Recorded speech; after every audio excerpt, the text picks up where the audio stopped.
Assalamualaikum dear students, my name is Nisar Ahmad Chandio. I am the instructor of International Relations.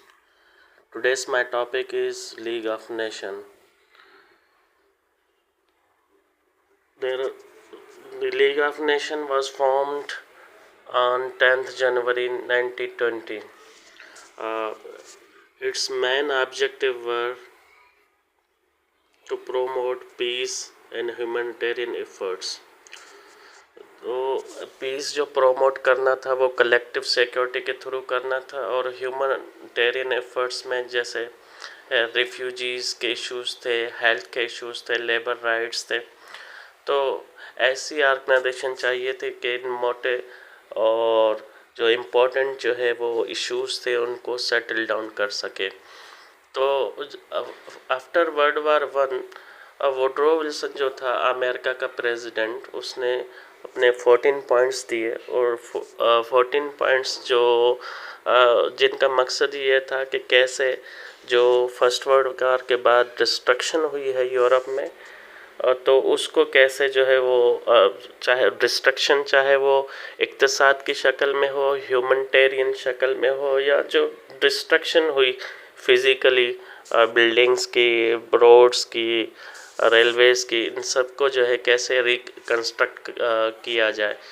तो इसने एक idea float किया जो पहले 1911 में जो है सर ग्रे एडवर्ड ने जो है वो फ्लोट किया था कि एक वर्ल्ड ऑर्गेनाइजेशन होनी चाहिए जहाँ पे रियासतें अपने मसाइल जो है थ्रू डायलॉग, थ्रू जो है टेबल टॉक जो है वो हल कर सकें। लेकिन 1914 को जैसे ही फर्स्ट वर्ल्ड वार स्टार्ट हुई तो सारी कंट्रीज़ जो थी वो बिज़ी हो गई वॉर में। जैसे 1918 में ये वॉर ख़त्म हुई तो उसके बाद ट्रीटी ऑफ वर्सलीज हुई। ट्रीटी ऑफ वर्सलीज में सारी रेस्पॉन्सिबिलिटी वॉर की जो है वो जर्मनी के ऊपर डाली गई, और उसके ऊपर कुछ जो है वो पेनल्टीज़ जो है वो डाली गई।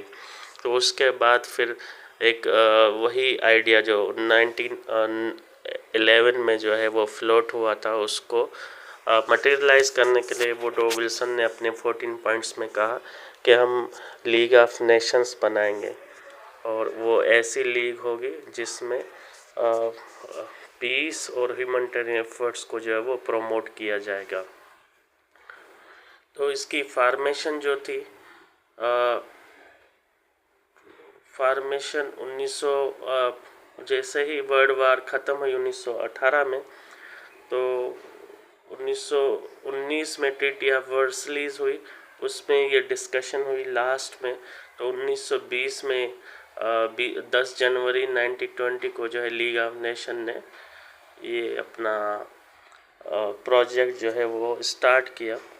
उसके बाद लीग ऑफ नेशन जो है 1946 में जो है वो डिसेबल की गई, और उसकी जगह पे रिप्लेसमेंट जो है वो यूनाइटेड नेशन को जो है वो दी गई। तो 1920 से लेकर 1946 तक जो है वो लीग ऑफ नेशन रही, लेकिन 1946 में जो है उसको रिप्लेस किया गया यूनाइटेड नेशन की सूरत में। लीग ऑफ नेशन के स्ट्रक्चर और इंस्टीट्यूशंस क्या थे कि नंबर 1 जनरल असेंबली थी, नंबर 2 सिक्योरिटी काउंसिल, उस टाइम पे काउंसिल था, यूनाइटेड नेशन में वो सिक्योरिटी काउंसिल कहलाता है। तो फिर उसके बाद सेक्रेटेरिएट, और चौथा जो है वो परमानेंट कोर्ट था, और 5वां जो है वो मैंडेट्स थे। तो जनरल असेंबली का काम ये था कि जितने भी उसमें मेंबर्स थे वो वो ईयरली या बाई एनुअल जो है वो वहाँ पे डिस्कशन करेंगे, और अपने मसाइल जो है डायलॉग के थ्रू, वोट के थ्रू जो है वो रिजॉल्व करेंगे। और हर कंट्री का एक वोट होगा, और सारे वोट में जो है चाहे वो स्ट्रॉन्ग कंट्री हो या वीक कंट्री हो, सारे बराबर होंगे। काउंसिल जो है उसने कॉन्सेप्ट दिया था अपना सिक्योरिटी काउंसिल कलेक्टिव सिक्योरिटी का। अब कलेक्टिव सिक्योरिटी क्या है कि सारी जो मेंबर स्टेट्स थी उन्होंने डिसाइड किया कि जो एग्रेसर स्टेट होगी उसको हम मिल के जो है वो रोकेंगे, और वीकर स्टेट को जो है वो प्रोटेक्ट करेंगे। सेक्रेटेरिएट सेक्रेटरीट में एडमिनिस्ट्रेशन आ जाती है। ऑर्गेनाइजर्स लीग के जो ऑपरेशन होती हैं, जो चीज़ें ऑपरेट होती हैं, वही सारा कुछ आ जाता है। परमानेंट कोर्ट ऑफ जस्टिस का काम ये था कि लीगल मैटर्स को वो देखे। उसके बाद एम्स और ऑब्जेक्ट, जैसे मैंने पहले भी बताया कि लीग ऑफ नेशन के एम्स और ऑब्जेक्ट कौन से थे। Number 1, to promote peaceful dialogue to resolve international disputes, prevent aggressor, जिसमें कलेक्टिव सिक्योरिटी का जो है वो अपना कॉन्सेप्ट आ जाता है। Implement measures to avert the decision of conflicts या एस्केलेशन ऑफ द कॉन्फ्लिक्ट, कि अगर कोई कॉन्फ्लिक्ट एस्केलेट हो रहे हैं तो उनको रोका जाए। डिसआर्मामेंट, advocate for the reduction of weapons among the member states, तो एक कंसल्टेशन होगी, एक एडवोकेसी होगी कि जो भी मेंबरान स्टेट होंगे लीग के, उनको डिस्करेज किया जाए कि वो जो आर्म्स बिल्डअप है उनको डिक्रीज़ करें। Cooperation facilitate collaboration on global humanitarian issues, जितनी भी रियासतें होंगी, मेंबरान रियासतें, उनको इनकरेज किया जाएगा कि वो जो है अपने मसाइल, जो ग्लोबल इश्यूज़ हैं, उनमें कोऑपरेट करें। तो 5वां जो था मैन ह्यूमन राइट्स इश्यूज़ का था, advance initiative to protect individual freedoms world wide, कि लोगों के जो राइट्स हैं बीइंग अ ह्यूमन, उनकी प्रोटेक्शन हो लीग के फोरम पे। एक्टिविटीज़ और इनिशिएटिव क्या लिए गए लीग के अंडर। Number 1, mandate system. अब मैंडेट सिस्टम में यह था कि league manage territories formerly held by the defeated powers and ensuring governance and development, कि लीग जो है वो सरप्रस्त होगी, वो वालिद का काम करेगी कि जो स्टेट्स कॉलोनीज थे, फार्मर कॉलोनिस्ट के, या उन्होंने उनको डिसऑन कर दिया है, तो लीग ऑफ नेशन जो है उनको ऑन करके उनके डेवलपमेंट पे काम करेंगे। दूसरा है डिसआर्मामेंट एफर्ट्स। तो पहले जैसे मैंने बताया कि लीग ऑफ नेशन के फोरम पे ये एडवोकेसी होगी, कंसल्टेशन होगी कि मेंबरान स्टेट्स को डिस्करेज किया जाए कि वो आर्म्स इंक्रीज़ के लिए एफर्ट्स ना लें, बल्कि डिक्रीज़ करें जितना हो सके। Humanitarian work, various programs were implemented to address refugee crisis and provide relief in war affected areas, के फर्स्ट वर्ल्ड वॉर में जो affected areas थे उनके लिए ह्यूमनिटेरियन वर्क और ह्यूमनिटेरियन एड का जो है वो बंदोबस्त किया जाए, उनको दोबारा रिकन्स्ट्रक्ट किया जाए या रीस्ट्रक्चर किया जाए उन एरियाज़ को।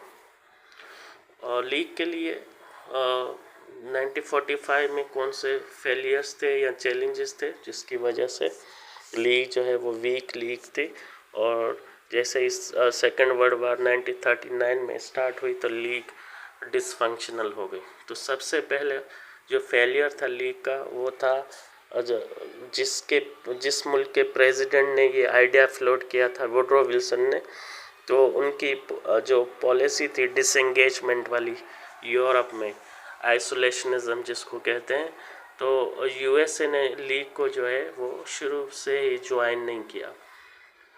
दूसरा है लेक ऑफ इन्फोर्समेंट, के लीग के लिए जो है कोई भी मिलिट्री फोर्स नहीं थी। अगर कोई एग्रेसर कंट्री थी, उसको रोकने के लिए लीग के पास ना कोई फोर्स थी ना कोई मिलिट्री थी, तो इसीलिए भी ये वीकनेस थी। तीसरा है aggressive regimes, major powers acted aggressively without fear of repercussions, जैसे जापान हो गया, जर्मनी हो गई, इटली हो गई। तो ऐसे एग्रेसर कंट्रीज़ को रोकने के लिए लीग के पास कोई भी अपना जैसे पहले मैंने बताया कि कोई भी फोर्स नहीं थी, तो इसलिए इन कंट्रीज़ को वो लीग से डर नहीं था कि पेनल्टीज़ लगेंगी या रिपरकशंस होंगी कुछ। तो वो जापान, इटली और जर्मनी जो है अपनी मनमानी कर रहे थे, और उसके ऊपर जो है लीग ने कोई भी पेनल्टीज़ नहीं डाली। फोर्थ है इनकंसिस्टेंट मेंबरशिप, कि मेंबरशिप जो है वो भी कोई लीग में को ज्वाइन कर रहा था तो कोई लीग को जो है वो छोड़ रहा था, तो मेंबरशिप में भी कोई कंसिस्टेंसी नहीं थी। तो membership changes affected the leagues collective decision making. तो इसलिए कुछ मेंबरान जो है वो ज्वाइन कर रहे थे और कुछ मेंबर स्टेट्स जो है वो इसको अपने मकासद की फुलफिलमेंट ना होने की वजह से जो इसको छोड़ के जा रहे थे। इसलिए जो डिसीजन मेकिंग थी लीग की, उस पर ये चीज़ें असरअंदाज हो रही थी। फिर league fail to prevent major conflicts like the invasion of Manchuria, कि जापान ने 1931 में अपना जैसे ही चाइना के एक एरिया मंचूरिया के ऊपर अटैक किया, तो लीग जो है जापान के ऊपर कोई भी पेनल्टी नहीं लगाई या इस काबिल नहीं थी कि जापान को वो रोक सके। Economic sanctions were often ineffectively implemented and lacked support। तो जो सैंक्शंस, अगर इकोनॉमिक सैंक्शंस भी जिन कंट्रीज़ के ऊपर लगती थी तो उनको इम्प्लीमेंट करवाने के लिए लीग को मुश्किल होती थी। तो इसीलिए भी मेंबर स्टेट्स में कोई म्यूचुअल डिसीजन जो है वो तय नहीं पाती थी, तो इसीलिए भी ये कमज़ोरी थी। लिमिटेड पीस कीपिंग, तो peace keeping missions were scarce and lacked robust mandates। तो जिन एरियाज़ को मेजर कंट्रीज़ ने वॉर में कैप्चर किया था, बाद में उनको छुड़ाया गया था और वो लीग के अंडर मैंडेट्स आ गए थे, तो वहाँ पे भी कोई प्रॉपर पीस कीपिंग मिशंस जो है वो अरेंज नहीं कर सका league of nation. Legacy and impact UNO, तो कैसे जो है ये यूएन की तरफ बढ़ी और इसकी जो कमज़ोरियां हैं वो वर्ल्ड लीडर्स को सोचने पे मजबूर किया कि लीग को जो है वो डिसबैंड किया जाए और इसकी रिप्लेसमेंट जो है ढूंढी जाए यूएन की शक्ल में। तो number 1, formation link between league and United Nations established, कि जो बहुत सारी चीज़ें थी, स्ट्रक्चर थी, उसके आर्गन्स थे, उनको जो है लीग ऑफ नेशन में जो है एज अ शेडो जो है वो लिया गया और उनको ज़्यादा मोर इफेक्टिव बनाया गया। जैसे जनरल असेंबली सेम थी, अपना काउंसिल को जो है फिर लीग ऑफ नेशन में सिक्योरिटी काउंसिल का नाम दिया गया। वहाँ पे परमानेंट कोर्ट ऑफ जस्टिस थी, तो उसको चेंज करके इंटरनेशनल